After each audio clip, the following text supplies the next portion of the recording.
Hi everybody, this is Katie. Welcome to episode 3 of Enchanted Emerald Isle. Today we're going to be tackling a gigantic terraforming project.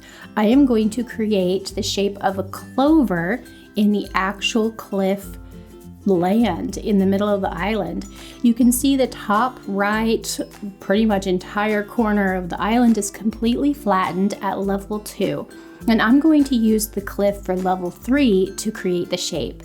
Instead of starting with a cliff, when I work on really big terraforming projects, I will typically pick up just a basic path tile, dirt, whatever you have is fine.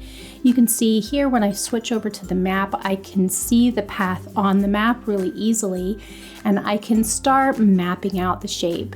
It's really tricky to get these big shapes put together when you're working on the island. We don't really have the top-down perspective that we need for something so big.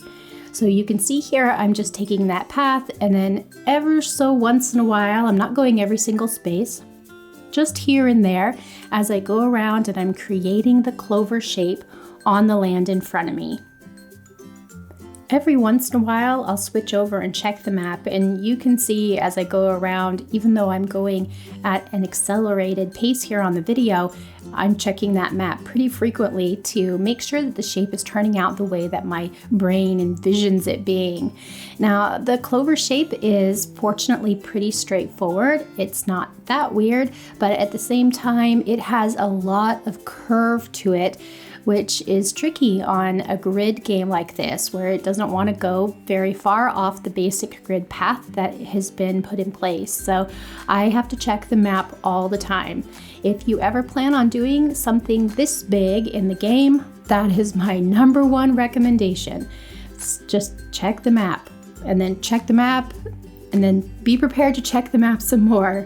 Obviously doing a little bit of touch-up work here. I've slowed the video down because I want you guys to see that I'm checking the map and I'm kind of looking at the shape of the object, and I keep running away from the spot that I'm working on, and that's because your little orange I am here marker covers up the spot right around where your character is. So it's important to make sure if you want to see what the area looks like right exactly where you're standing, that you need to run off of that space when you check the map. You can also see that I'm doing pretty little adjustments here and there. It's not that dramatic, but the more careful I am at getting that shape in place here at this stage in the game, the better it works later, because we have a lot of terraforming to put into place to get this project to work properly. At this point in the project, I've decided the shape is close enough, at least as close as I'm going to get with the path, and so I have switched over to the cliff and I'm starting to pull it up. Now I'm going to follow, generally speaking, the spots that I've already put down, and I'm going to put together an outline. I outline most of the shape first because it is a lot easier to just sit and fill in spaces without thinking than this stage here where I'm really following and trying to shape the space as I go. I do a lot of other things when I'm playing this game, such as watching YouTube videos or following streams or movies or television shows, and having this really big open space to work on all at once is actually very nice when you're doing any kind of terraforming project, because you don't have to think in advance about what you're doing. You just fill in the space and move to the next, fill in the space. So I do recommend that. In fact, I have discovered these days when I have a fun stream to watch or a television show, I'm always like, what can I fill in? What can I terraform? So deep sea diving and terraforming are the two things that I most enjoy doing when I'm doing other things at the same time. You may have noticed when I pulled up the path that I didn't have the rest of the path patterns available to me. For this island, at least for now, I know that I'm not going to need a lot of the other patterns because I'm doing a custom path pattern, and so I haven't purchased the rest of them yet.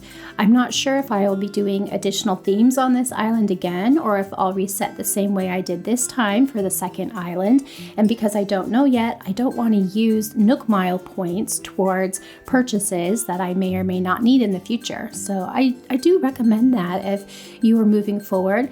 One of the other reasons that I focused on this particular style of build and structure this time is that there are a lot of people who may not have a lot of Nook Mile points to spend. There are people who maybe don't have a lot of money and resources, and this particular island build with the less expensive bridges and inclines and very few of them, and with really very little points needed to get the terraforming tools that are required for the build, it's a good way of showing that you don't have to have everything in the game, you don't have to have all the resources available to make an island that is interesting and unique and seasonal. I am focusing quite a bit on this island for spring as well. So if you are looking for ways to create a beautiful spring look on your island, a lot of the designs are going to reflect that as we go through the next couple of weeks. Something that I'll just take quick note of, as I put the material into my computer program and sped it up, it is sped up 500%. But the time that it took me to finish shaping and filling in the shamrock was almost 35 minutes of video footage at 500%. So I did skip a huge chunk in there where I was filling in the shamrock. And now I've moved on to the stage where I'm walking around and kind of adjusting the outside of the shape. I've smoothed down all the edges, and now I'm just trying to get the shape to come together. And so here I am back to the map checking thing again. So checking the map, going over little adjustments, walking away so I can see what I'm doing, checking the map, little adjustments. And you can make simpler shapes and not quite get into so much checking, but I don't mind it. I like having things be just the way that I'm looking, and until I'm happy, I tend to just keep going on anything in this game because I prefer it to be put together the way that my brain envisions it. At a certain point though, I can tell that I'm getting really close, and as I pull up that map each time, it looks like a shamrock on the map, or at least I think it looks like a shamrock on the map, and that's pretty cool. It's neat when you put in so much work to a big project like this, and all of a sudden you can pull up and see the difference. So here on the map is just a good view of what the completed shamrock looks like. I do think I'll probably make a couple more adjustments, but you get the point. In addition to the big terraforming shape, there are other big terraforming projects that I'll be doing on this island so that it is ready to go for decorating.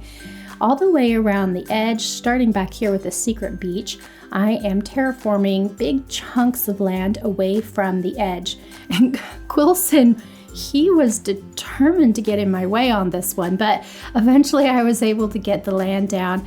I went all the way around the island this way because I'm going to be doing quite a bit of work on the beaches now that the weather is warming up in our Animal Crossing islands and we head into spring.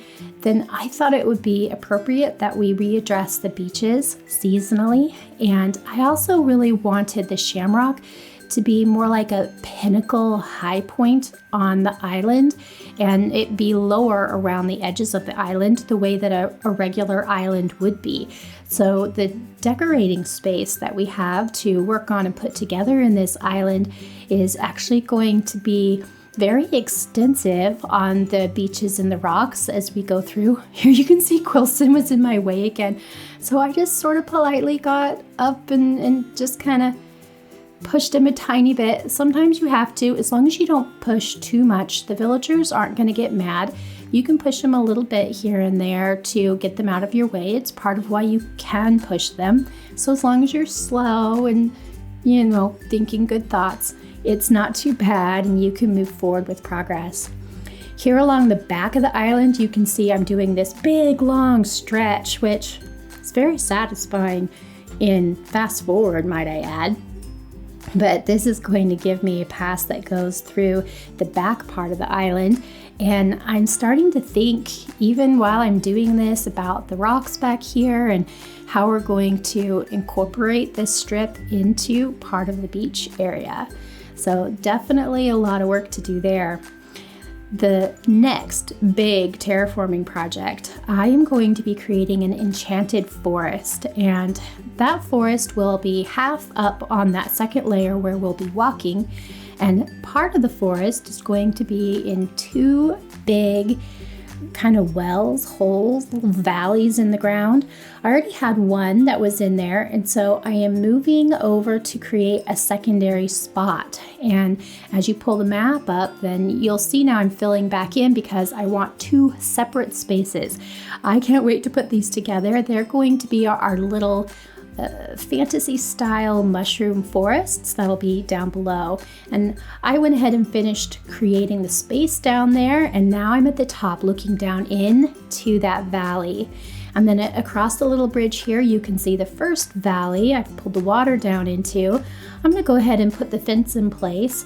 When I'm here in the forest, I'm using the country fencing as fencing for this particular area of the island, and I'm creating two overlooks so that we can look down into what will be this depressed forest area. I am looking forward to seeing how the project comes together once we fill those in, which won't be until later. But for now, I definitely want to make sure that the spacing was correct. The next task on my list is to start connecting areas. I'm using that same path, the Clover one that I put together for town, and I am just going through and connecting from the inclines over the bridges down to the main area of town so that there is one complete path from town up to the top of the shamrock.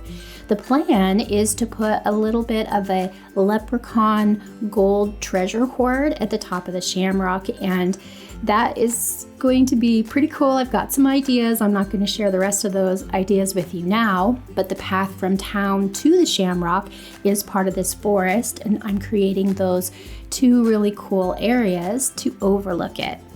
So here's the map as we see it today. Big old shamrock in the top, and we've created a path that goes up to it, as well as those two holes, which will be part of the forest path getting there. Lots of fun things to come as we look forward to episodes in the future.